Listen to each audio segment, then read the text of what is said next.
Hello everyone, welcome to MKS biovision. आज हम लोग डीएनए रिप्लिकेशन इन यूकैरियोट में इलोंगेशन को पढ़ेंगे।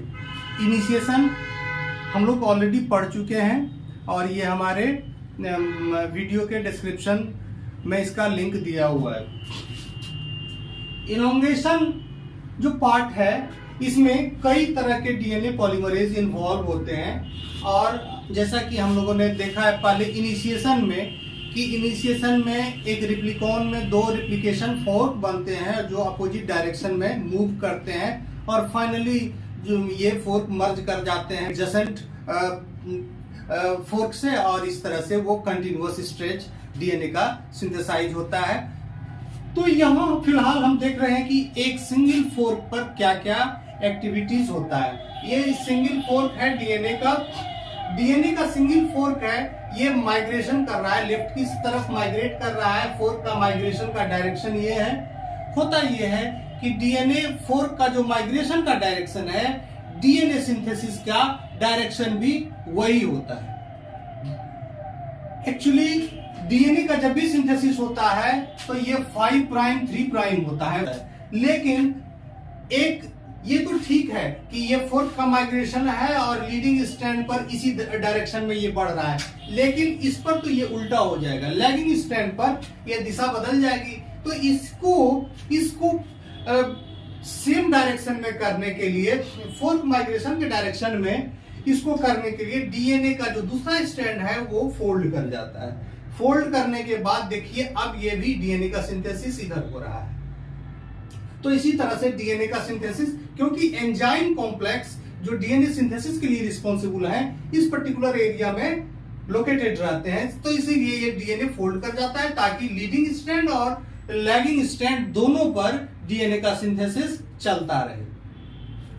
यहां हम देखते हैं कि ये एक डीएनए का फोर्क है और डीएनए फोर्क पर यहाँ सीएमजी कॉम्प्लेक्स है CTC45 गिन जो कोफैक्टर है और ये MCM 227, ये MCM है, हेलिकेज है MCM 227। ये जो हेलिकेज है ये डीएनए के हाइड्रोजन बॉन्ड को ब्रेक कराता चलता है और अनवाइंडिंग करता है।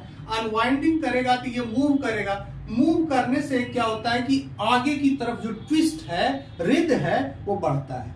जब ट्विस्टिंग डीएनए का बढ़ता है तो दैट क्रिएट्स ए नोट। जब दिस नोट जो गांठ है, this doesn't allow polymerase to move further. ये पॉलीमरेज को आगे की तरफ मूव करने से रोकता है और डीएनए के सिंथेसिस को रोक सकता है। इसके लिए एक एंजाइम होता है टोपोआइसोमरेज है। ये डीएनए के सिंगल स्ट्रैंड को कट कर सकता है और दोनों स्ट्रैंड को कट कर सकता है। तो सिंगल स्ट्रैंड कट करेगा या फिर दोनों स्ट्रैंड को कट करेगा। इस दोनों स्थिति में क्या होगा, जो नोट है वो रिलैक्स हो जाएगा, वो खुल जाएगा, डीएनए खुल जाएगा। पॉजिटिव सुपरकॉइलिंग जो हेलिकेज के अनवाइंडिंग के कारण हुआ है, दैट विल बी रिड्यूस्ड। तो पॉजिटिव सुपरकॉइलिंग जब रिड्यूस हो जाएगा, डीएनए स्ट्रैंड आगे रिलैक्स करेगा, तब ये कॉम्प्लेक्स आगे की तरफ बढ़ेगा, हेलिकेज आगे की तरफ बढ़ाएगा और फर्दर अनवाइंडिंग कराएगा। अभी हम देखते हैं कि आगे क्या होता है। इसमें दो तरह के स्ट्रैंड है, 5 प्राइम 3 प्राइम के डायरेक्शन में ये डीएनए खुलता चला जा रहा है। ये जो पॉलीमरेज एप्सिलॉन है ये आगे की तरफ मूव करता चला जा रहा है। तो ये जो लीडिंग स्ट्रैंड है इस पर डीएनए का सिंथेसिस सिंपल है। यहां जो प्राइमिंग होता है वो डीएनए पॉलीमरेज अल्फा के द्वारा होता है। DNA polymerase alpha is associated with primase. It can add initiator RNA and it can add also few DNA nucleotide. तो कुछ डीएनए न्यूक्लियोटाइड को भी ऐड करता है। तो इसको हम इनिशिएटर आरएनए कहेंगे, इसको इनिशिएटर डीएनए करेंगे। पॉलीमरेज अल्फा का प्राइमेज है वो आरएनए ऐड करेगा। इसके बाद डीएनए पॉलीमरेज जो है वो इनिशिएटर डीएनए को ऐड करता है।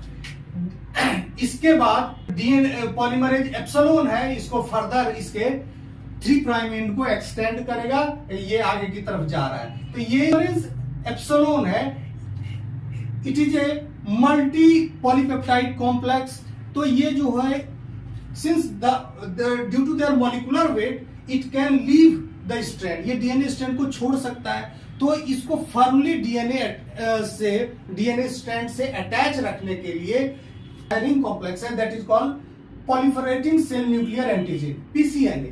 तो PCNA helps in keeping this polymerase epsilon firmly hold to this strand।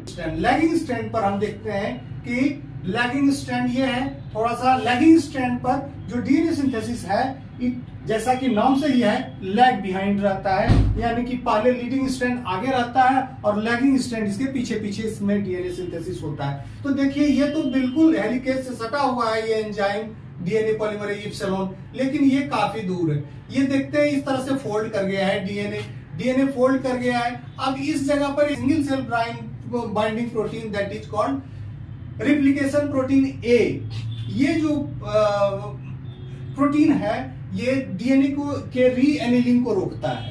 Unwinding तो हेलिकेज करा देता है, लेकिन हो सकता है कि री एनिल कर जाए। पॉलीमराइजेशन या डीएनए का सिंथेसिस कैसे होगा? उसके बाद इनिशिएटर डीएनए ऐड करेगा। तो इनिशिएटर आरएनए और फिर इनिशिएटर डीएनए, ये पॉलीमरेज अल्फा करता है ऐड, पॉलीमरेज अल्फा करता है और उसके बाद इसको आगे ले जाता है, इसके 3 प्राइम एंड को एक्सटेंड करता है polymerase delta in case of lagging strand. Lagging strand को पॉलीमरेज डेल्टा आगे की तरफ देखिए एक्सटेंड कर रहा है। एक्सटेंड करने के बाद ये जो पॉलीमरेज डेल्टा है it is also associated with PCNA. PCNA इसको इस लैगिंग स्ट्रैंड से फर्मली बाइंड करके रखता है so that this polymerase doesn't fall off the strand. Since this particular primer is older than this one, ये पहले बना है, ये बाद में बना है। तो जो पहले बना है उसका एक्सटेंशन हुआ।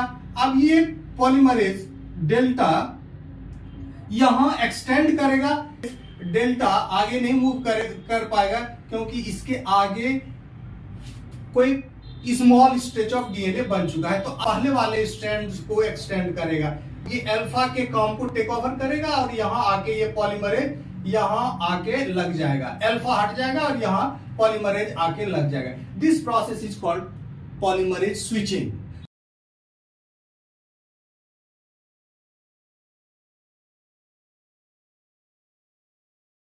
लैगिंग स्ट्रैंड पर डीएनए का सिंथेसिस डिसकंटिन्यूअस होता है। यहां हम देख रहे हैं कि primer it is followed by short stretch of initiator DNA और उसके बाद ये शॉर्ट पीसेस ऑफ डीएनए। तो यहां जो डीएनए का सिंथेसिस होता है it is done by polymerase delta और ये 100 से 200 न्यूक्लियोटाइड लॉन्ग होता है। इसको ओकाजाकी फ्रैगमेंट कहते हैं।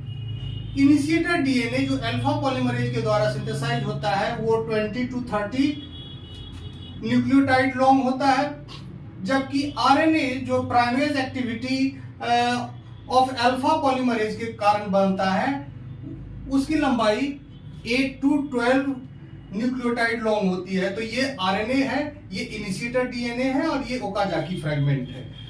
Alpha polymerase has low processivity. Low processivity का मतलब है it is very slow enzyme, it adds nucleotide very slowly, whereas polymerase delta and epsilon is quite efficient regarding polymerization। साथ ही साथ ये इसमें एक्सोन्यूक्लियेज एक्टिविटी नहीं है, ये 3 प्राइम 5 प्राइम के डायरेक्शन में एक्सोन्यूक्लियेज एक्टिविटी नहीं है। ये no proofreading ability. The polymerization activity can do mistake can happen during DNA synthesis by DNA polymerase alpha। ये डेल्टा और इपिसलोन के पास ये हाई प्रोसेसिविटी है, साथ ही साथ इसमें एक्सोन्यूक्लियेज एक्टिविटी है, यानी कि 3 prime 5 prime exonuclease activity। This activity is required for proof reading, eukaryotes में कोई भी पॉलीमरेज ऐसा नहीं है जिसमें 5 प्राइम 3 प्राइम एक्सोन्यूक्लियज एक्टिविटी होता है। 5 prime 3 prime exonuclease activity is required for removal of primer. Eukaryotes में डीएनए पॉलीमरेज 1 के पास ये एबिलिटी है, उसमें पॉलीमरेज 1 के पास एबिलिटी रहती है, लेकिन यहाँ यूकैरियोट्स में ऐसा कोई एंजाइम नहीं है। एक ड्रग है एम्फीडाइकोलिन। एम्फीडाइकोलिन कैन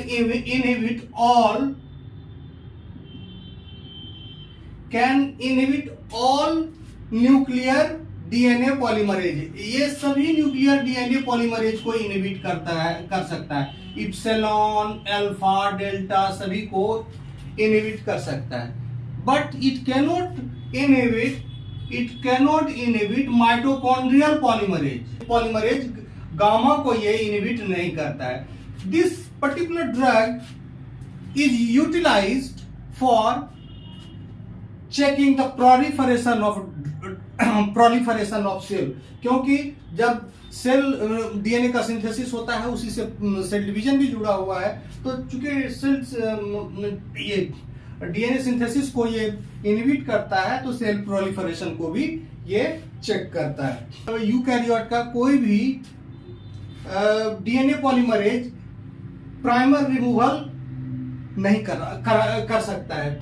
तो प्राइमर रिमूवल के लिए इसमें एक अलग एंजाइम है आरएनएज एच, जो कि डीएनए आरएनए हाइब्रिड से आरएनए को रिमूव कर देता है। यहां हम देख रहे हैं कि आरएनए इस जो रेड कलर से है आरएनएज एच, और इस तरह से एक गैप होता है, बन जाता है दो डीएनए फ्रेगमेंट के बीच में। जो आरएनएज एच जो एंजाइम है ये most of the RNA ribonucleotide को तो रिमूव कर देता है, लेकिन ये लास्ट न्यूक्लियोटाइड को ये रिमूव नहीं कर पाता। इस प्राइमर का सबसे जो लास्ट न्यूक्लियोटाइड है उसको रिमूव नहीं कर पाता है, और लास्ट न्यूक्लियोटाइड को रिमूव करने के लिए एक अलग एंजाइम है।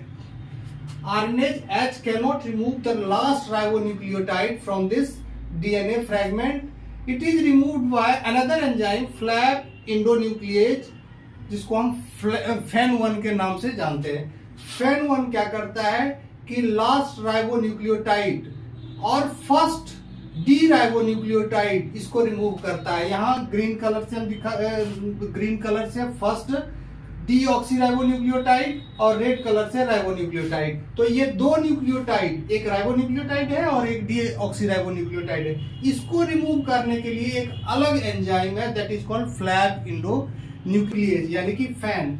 ये इसको रिमूव करता है। इस तरह से by the joint action of RNase H and flap endonuclease, all the RNA from the DNA fragment is removed.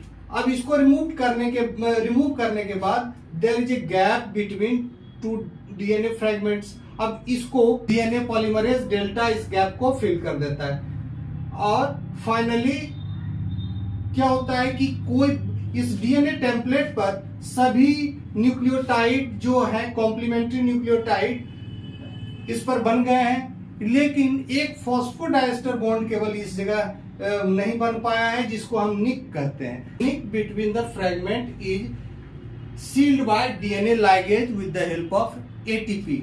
ये डीएनए लाइगेज के द्वारा इस निक को सील किया जाता है। ये इस एक्टिविटी में एटीपी का यूज होता है। इस एक्टिविटी के लिए ये ज्यूम करें कि ये जो न्यूली सिंथेसाइज्ड डीएनए है, इसका जो 3 प्राइम एंड पर OH है, ये 3 प्राइम एंड पर साइटोसिन है, और ये जो OH है, OH पर लोन पेयर ऑफ इलेक्ट्रॉन रहता है जो न्यूक्लियोफिलिक अटैक करता है alpha phosphate of this adenine, और इस तरह से फॉस्फोडाइस्टर बॉन्ड का फॉर्मेशन होता है। इस प्रोसेस में एटीपी यूटिलाइज होता है और लाइगेज एंजाइम इस रिएक्शन को करवाता है, और इस तरह formation of phosphodiester bond. I hope के जो डीएनए रिप्लिकेशन का इलोंगेशन पार्ट है वो आप लोगों को समझ में आया होगा। नेक्स्ट टाइम हम लोग डीएनए रिप्लिकेशन का टर्मिनेशन को डिस्कस करेंगे। Okay, thank you.